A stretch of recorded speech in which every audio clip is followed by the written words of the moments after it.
What up guys, Carter here. I want to talk to you about another core leadership concept, and this one is leaders have problems, and it's a good thing.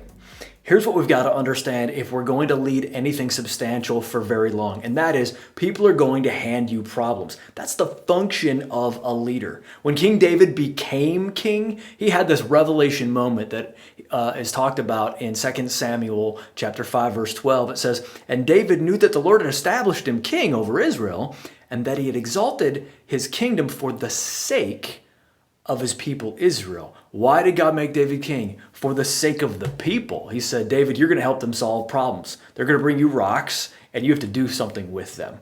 When my kids were real little, they'd bring me little kid gifts. You know what I'm saying? Like whatever they found, they're like, oh, Daddy will want this. So, we'd be in the yard, and they'd bring me a popsicle stick.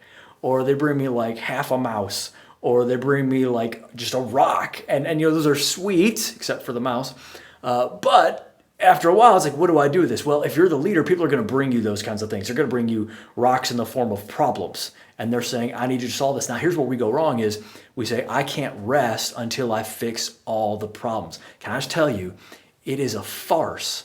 It is a fiction that you're going to come to a situation where you don't have any problems anymore if you're the leader. See, if you're the leader, you're going to have problems. You can have problems and not be the leader, but you can't be the leader and not have problems because that's the function of a leader. So what do we need to do?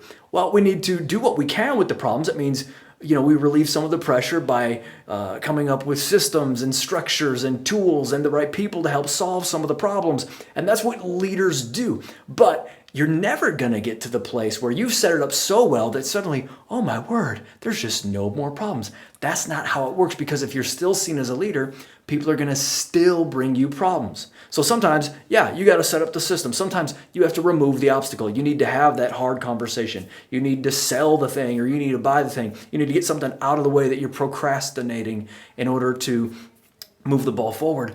But you're never going to get to a place where you don't have any problems until you've just retired from leadership entirely. So what do we need to do? In the meantime, what we need to do is learn to rest like Jesus did in the boat. We need to learn to say, I've got these problems, but I'm going to take them to Jesus. I'm not going to let myself be all anxious until all of these problems are over, because leaders rest while they have problems, not when the problems are over. So I want to challenge you to do it. Bring your problems to Jesus and learn to rest. You're going to have problems. Don't embrace this idea that you're not going to have problems. You're going to have problems that you need to bring to Jesus, and you say, Lord, I receive your rest now before all the problems are over, because I'm always going to have problems, and I'm looking for your wisdom and your guidance and your timing. I don't want to just react and then do the wrong thing. I want to listen to Jesus and get his wisdom, his perspective, and his rest, knowing that I don't need to solve all these problems to enjoy my God and be still. God will give me wisdom in the right time, in the right situations, in the right ways to do everything I'm supposed to do. I'm a servant of God, but that means I rest. I don't just keep taking more rocks and then stressing out until they're all gone. It's not how it works. So, leaders have problems. You're going to have problems, but that's a good thing, because you're a solution for the rest of the body or the rest of the team or the rest of the organization you lead. What I want to encourage you to do today is learn to rest. Leaders rest while they have problems. They don't wait to rest until the problems are over. That's your core leadership concept for this week. We'll see you next time.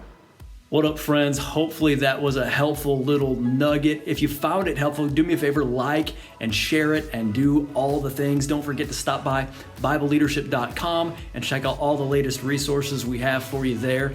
And if you'd like to jump in with the Bible Leadership Podcast, go ahead and go to patreon.com/BibleLeadership. You can pledge as low as $3 a month, and every little bit means a ton. In the meantime, keep leading strong. We'll talk to you later.